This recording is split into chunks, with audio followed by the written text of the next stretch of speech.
स्वागत करता हूं आपका आपके अपने यूट्यूब चैनल A1 क्लासेज पर। इससे पहले जो हमने लेक्चर लिया था उसमें हमने डिस्कस किया था एक्सरसाइज 3 जो चैप्टर 3 था पॉलिनोमियल बहुपद, उसका कंप्लीट हमने बेसिक कॉन्सेप्ट डिस्कस कर लिया था। आज जो हम करने वाले हैं उसके एग्जाम्पल क्वेश्चंस आज हम शुरू करेंगे एक्सरसाइज 3.1 के क्वेश्चन से। तो चलिए डिस्कस करते हैं। एक्सरसाइज 3.1 का क्वेश्चन नंबर 1 है कि शून्य ज्ञात कीजिए। क्या ज्ञात करने? शून्य ज्ञात करने। और आगे है कि शून्याङ्कों तथा गुणांकों के बीच में संबंध ज्ञात करके उसकी सत्यता की जांच कीजिए। तो चलिए देख लेते हैं।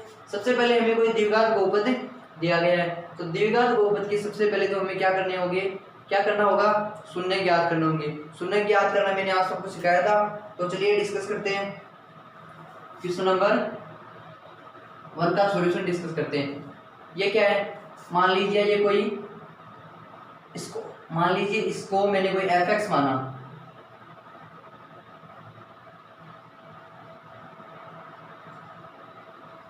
ये मैंने क्या माना? कोई fx मान लिया, fx माना।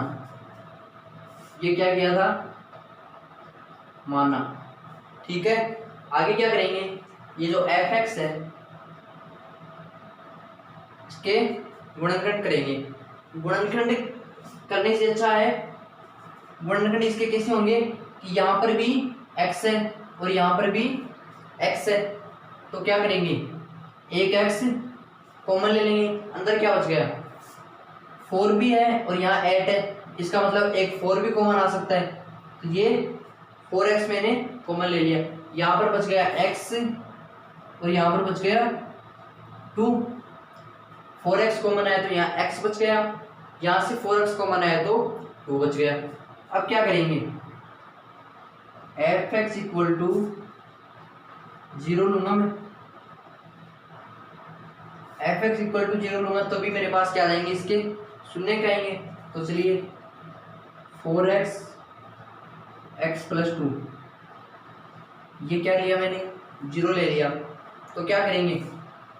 इस इक्वेशन को 0 बनाने के लिए क्या करना पड़ेगा? या तो ये वाला 0 आ जाए या फिर ये वाला 0 आ जाए, क्योंकि मल्टीप्लिकेशन में है। एक 0 आ गया तो दूसरा ये पूरी समीकरण ही 0 हो जाएगी। तो चलिए 4x को अगर 0 करें, 4x को अगर 0 किया तो x का मान कितना आया? 0। x का मान कितना आया? 0। इसके बाद में या क्या करेंगे? x प्लस 2 को 0 करूँगा, x का मान कितना आएगा? -2। x का मान कितना आएगा? -2। ये तो आ गए इसके शून्यक। ये क्या आ गए? इसके शून्यक।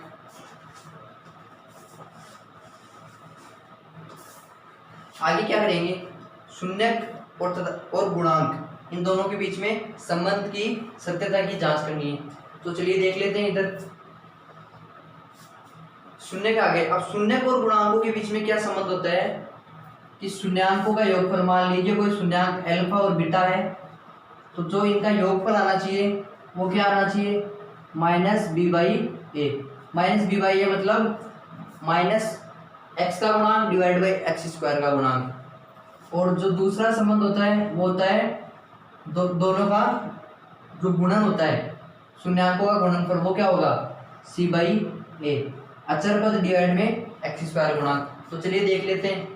अल्फा प्लस बीटा मतलब इसको मैंने मान लिया कुछ अल्फा है, ये कुछ बीटा है। ये अल्फा है और ये बीटा है। तो सबसे पहले अल्फा प्लस बीटा क्या आ रहा है मेरे पास? अल्फा प्लस बीटा क्या आ रहा है? यहाँ से देखो, ये अल्फा प्लस बीटा ये आ गया -2। और यदि संबंध से अगर हम ये आ गया अल्फा प्लस बीटा -2, आना क्या चाहिए? -b/a। क्या आना चाहिए? -b/a। तो चलिए -b/a देख लेते हैं। -b क्या है? x का गुणांक 8 डिवाइड बाई x² का गुणांक 4। ये क्या आ गया? -2।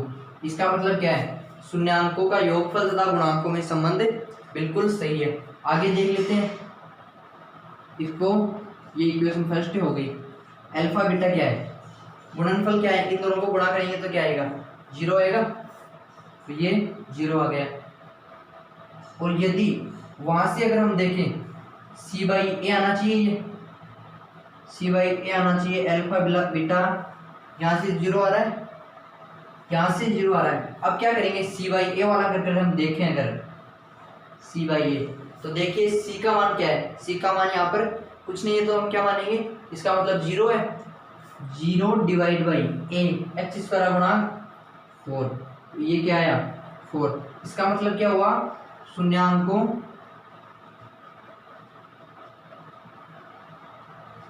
तथा गुणांकों में संबंध सही है।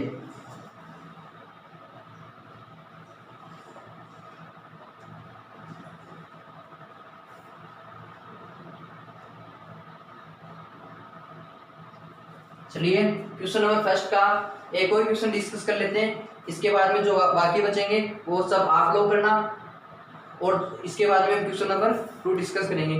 तो चलिए देख लेते हैं इसका एक और क्वेश्चन, कोई अगला क्वेश्चन है इसका, क्वेश्चन नंबर 5। क्वेश्चन नंबर 1 देख लिया, अब देख लेते हैं क्वेश्चन नंबर 5। जो बाकी क्वेश्चन है सेम प्रोसेस है सब में, अगर मैं करूँगा तो थोड़ा टाइम लग जाएगा, वीडियो लंबा हो जाएगा, तो प्रोसेस सेम रहेगी, आप लोग कर लेना। जो हार्ड है वो मैं आपको बता देता हूँ।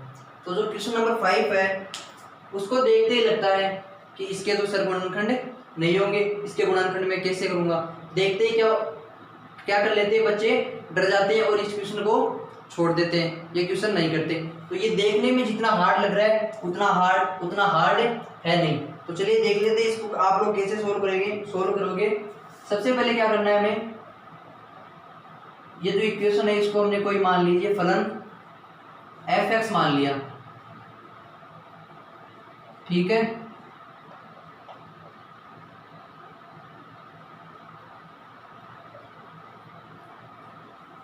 इसको हमने कोई फलन f(x) नाम दे दिया। आगे क्या करेंगे, अब हमें आगे क्या करने होते हैं, उसके गुणनखंड करने होते हैं। लेकिन इस क्वेश्चन में अगर हम ध्यान से देखें तो हमें गुणनखंड किए हुए दिए, किए हुए कैसे दिए कि यदि मैं इस x को, ये जो अंदर वाली दोनों संख्याएं हैं, इस x को अगर अंदर भेजूंगा, तो अपने आप इस इक्वेशन का ये गुणनखंड हो गए। इसमें गुणनखंड करने की कोई आवश्यकता नहीं है। एक बार देखने में तो लगता है कि ये मैं कैसे करूंगा कि जो गुणा करे तब तो √3x² है और जोड़े तब ये वाला है, लेकिन जब इसको थोड़ा ध्यान से देखकर मैंने सोल्व किया तो ये क्या बनेगा, x² माइनस अंदर भेजो √3x और ये माइनस x, ये प्लस √3 हो गया, प्लस √3। आगे क्या था, सेम प्रोसेस f(x) = 0 लेने पर, क्योंकि शून्य ज्ञात करने के लिए f(x) 0 बनाना पड़ेगा, क्योंकि शून्य कब आएंगे, शून्य क्या होते हैं जहाँ मान 0, तो ये हमें लेना पड़ेगा f(x) = 0। तो f(x) क्या है, x² minus √3x minus x plus √3 = 0 ले लिया। दो के जोड़े बनाते हैं। सबसे पहले इसमें क्या कॉमन आ रहा है, x कॉमन आ गया, अंदर बच गया x माइनस √3, x माइनस √3 बच गया। अब क्या करूँगा मैं, यहाँ पर भी कुछ ऐसी संख्या बनाऊंगा कि जो ये वापस है कुछ ये वाला अंदर वाला बन जाए, जिससे मैं वापस इस अंदर वाले को कॉमन लेकर कुछ गुणा में ला सकूँ, जिससे दोनों को अलग अलग 0 कर लेंगे। तो x माइनस √3 यहाँ बनाने के लिए मेरे को क्या करना पड़ेगा, क्या कॉमन लेना पड़ेगा। यदि मैं -1 कॉमन ले लूँ तो यहाँ से -1 कॉमन आया तो प्लस x हो गया, और यहाँ से -1 कॉमन आया तो -√3 हो गया, ये इक्वल टू 0 बच गया। अब क्या करूँगा, x माइनस √3 यहाँ भी है, x माइनस √3 यहाँ भी है, तो एक x माइनस √3 को मैंने कॉमन ले लिया, क्या बच गया, इस वाले में ये कॉमन ले लिया तो x बच गया, इस वाले में ये कॉमन ले लिया तो -1 बच गया, ये इक्वल टू 0। अब क्या है, ये कुछ ये दिया हुआ है तो हमें पूछा है कि ये 0 कब हो, तो या तो ये वाला 0 हो जाए या ये वाला 0 हो जाए, दोनों में से कोई एक 0 हो जाए तो हमारा काम हो जाएगा। तो चलिए कर देते हैं, क्या करेंगे, इधर देख लेते हैं। x माइनस रूट थ्री, सबसे पहले इसको जीरो जीरो माना मैंने, x minus root three equal to zero लेने पर x का मान यहां से क्या प्राप्त हुआ, अंडर रूट थ्री, क्या प्राप्त हुआ, अंडर रूट थ्री। दूसरा क्या था, या मैं क्या लूं, x माइनस वन जीरो ले लूं, x माइनस वन जीरो लेने पर तो x का मान यहां से मेरे को क्या प्राप्त हुआ, वन, अंडर रूट थ्री और वन। तो फाइनली x का मान जो इसके शून्य थे हमारे पास क्या आ गए, रूट थ्री और वन। x का मान अंडर रूट थ्री या फिर वन रखेंगे इस इक्वेशन में, तो हमारे पास इस इक्वेशन का मान शून्य प्राप्त होगा। इसके मतलब क्या हो गया, ये शून्य हो गए। अब आगे क्या करना है, शून्याङ्कों तथा गुणांकों में संबंध जो होगा उसकी सत्यता की जांच करनी है कि वो सत्य है या नहीं है। तो चलिए देख लेते हैं क्या होता है। क्या करते हैं, सबसे पहले शून्याङ्कों का योगफल, शून्याङ्कों का योगफल इधर देख लेते हैं।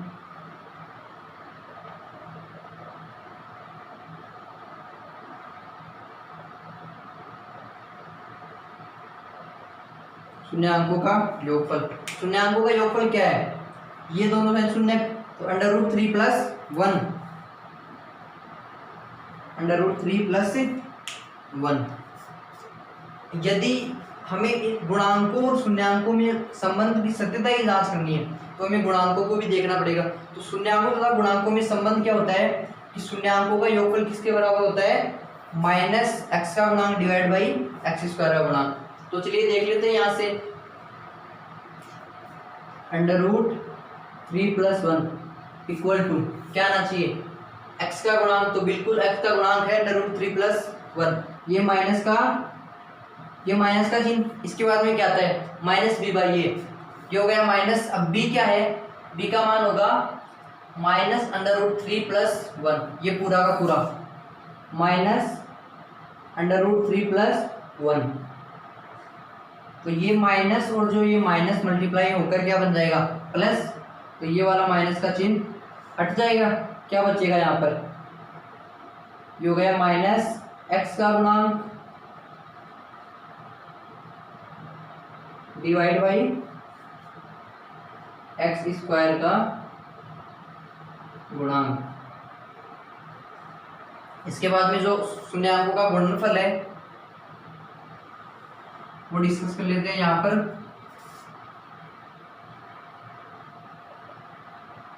शून्याङ्कों का गुणनफल क्या होगा, शून्याङ्कों का गुणनफल under root three into one क्या हो गया, रूट थ्री। रूट थ्री जो आना चाहिए वो किसके बराबर आना चाहिए, क्या है यहाँ से देखिए, अंडर रूट थ्री अचर पद डिवाइड में एक्स स्क्वायर का गुणांक। तो ये भी बिल्कुल सही है और ये भी बिल्कुल सही है। चलिए अब डिस्कस करते हैं अगला question number two. Question number two है कि हमें द्विघात बहुपद पूछेगा, शून्याङ्कों का योगफल तथा शून्याङ्कों का गुणनफल दे देगा और उनसे किसी द्विघात बहुपद का निर्माण करवाएगा कि ये जो शून्याङ्क है, शून्याङ्कों का योगफल और गुणनफल कौन सी द्विघात बहुपद के लिए है, उस द्विघात बहुपद का निर्माण हमसे करवाएगा। तो ऐसे क्वेश्चंस को सॉल्व करने के लिए एक आसान सा फॉर्मूला है, कुछ नहीं करना है, सिर्फ 5 सेकंड लगेंगे ऐसे क्वेश्चन को सॉल्व करने में। वो फॉर्मूला देख लेते हैं। फॉर्मूला क्या है कि मान लीजिए किसी भी द्विघात बहुपद का निर्माण करवाइए, शून्याङ्कों का योगफल तथा शून्याङ्कों का गुणनफल देखकर, तो क्या होगा फॉर्मूला, द्विघात बहुपद क्या हो जाएगी, एक्स स्क्वायर माइनस, यहाँ जो ब्रैकेट में आएगा वो क्या आएगा, शून्याङ्कों का योगफल, शून्याङ्कों का योगफल। इसके बाद में क्या करना है, ब्रैकेट बंद मल्टीप्लाई में x, बाद में क्या आएगा प्लस शून्यांकों का गुणनफल, शून्यांकों का गुणनफल। क्या करना है द्विघात बहुपद बनाने के लिए, एक्स स्क्वायर लिखना है सबसे पहले, माइनस शून्यांकों का योगफल जो हमें दिया गया है सबसे पहले ये रहा, ये लिखना है, फिर एक्स लगाना है, प्लस में शून्यांकों का गुणनफल ये दिया हुआ है वो लिख देना है। ठीक है, कुछ नहीं करना है। तो चलिए सॉल्व करते हैं इस फॉर्मूले से। इस फॉर्मूले में मान रखते हैं, क्या करेंगे, मान रखने पर ये जो -3 है ये है शून्यांकों का योगफल, ये जो 2 है वो है शून्यांकों का गुणनफल। एक्स स्क्वायर माइनस शून्यांकों का योगफल -3 एक्स, शून्यांकों का गुणनफल ये कितना आ गया 2। तो एफ एक्स क्या हो गया मेरे पास, एक्स स्क्वायर, ये माइनस माइनस हो गया प्लस 3x प्लस 2, ये आ गया क्वेश्चन नंबर 1 का आंसर। एकदम इजी है, सभी क्वेश्चन ऐसे ही करने हैं। मान लीजिए क्वेश्चन नंबर 3 है, शून्यांकों का योगफल हमारे पास -1/4 और शून्यांकों का गुणनफल है 1/4।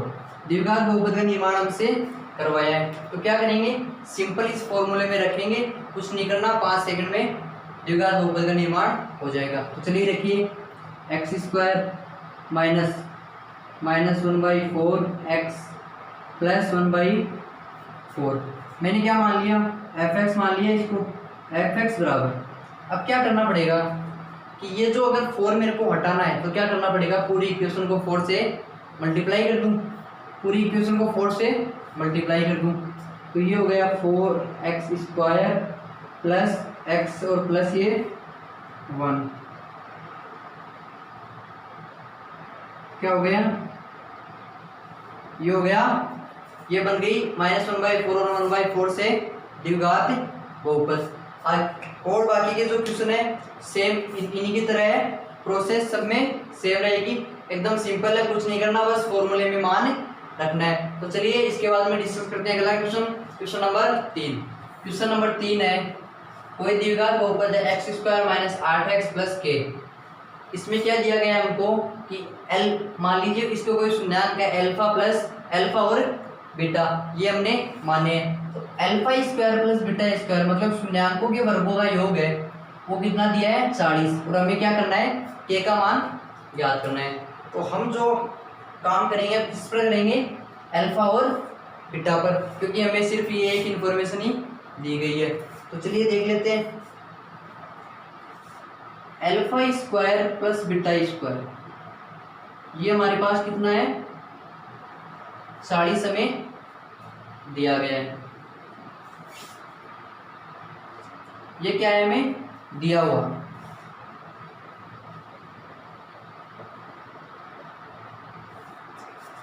अब मेरे को ये बताइए कि अल्फा प्लस बीटा का जो होल स्क्वायर होता है वो क्या होता है, alpha square plus beta square plus 2 alpha beta, और सूत्र है, ठीक है।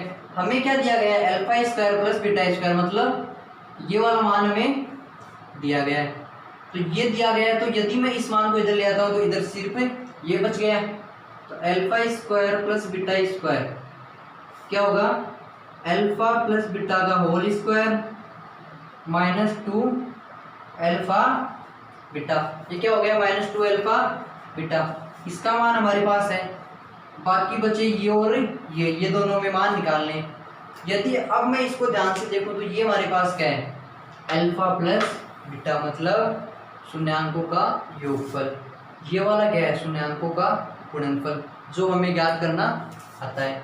तो चलिए सबसे पहले ज्ञात कर लेते हैं, अल्फा प्लस बीटा शून्यांकों का योगफल क्या होता है, -b/a माइनस एक्स का गुणांक डिवाइड बाई एक्स स्क्वायर का गुणांक, माइनस एक्स का गुणांक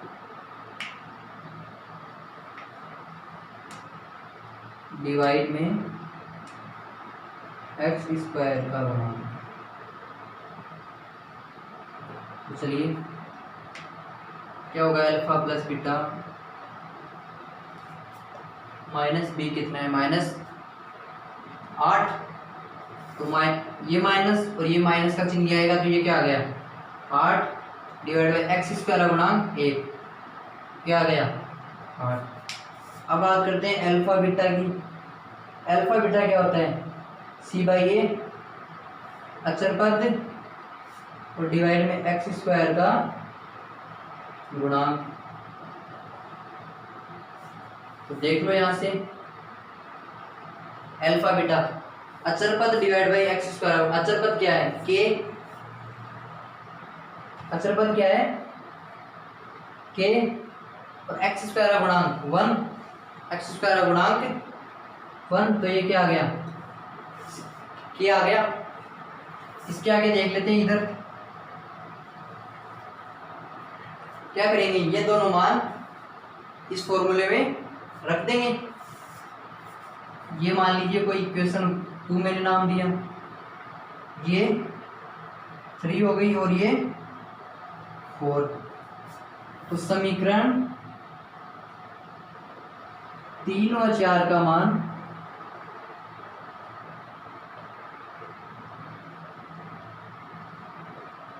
समीकरण 2 में रखने पर, समीकरण 3 और 4 का मान समीकरण 2 में रखने पर, तो क्या होगा, alpha square plus beta square का मान हमारे पास 40 दिया हुआ है। अल्फा प्लस बीटा क्या आ गया 8 प्लस नहीं -2। अल्फा बीटा कितना है k, क्या आ गया 2k। तो ये 40 माइनस 64 माइनस 2k, इस 2k को इधर ले आऊं एक तरफ, ठीक है, और इस 40 को इधर भेज दूं। 64 माइनस 40, 2k ऐसा का ऐसा लिख देता हूं। 64 में से 40 गए तो 24, तो यहां से k का मान कितना आ गया 24/2, 12। k का मान क्या आ गया यहाँ से 12। तो ये हो गया हमारा क्वेश्चन नंबर 3। इसी के साथ हमारी एक्सरसाइज 3.1 हुई कंप्लीट। तो चलिए आज के लिए सिर्फ इतना ही, बाकी एक्सरसाइज 3.2 आगे कंटिन्यू करते हैं कल।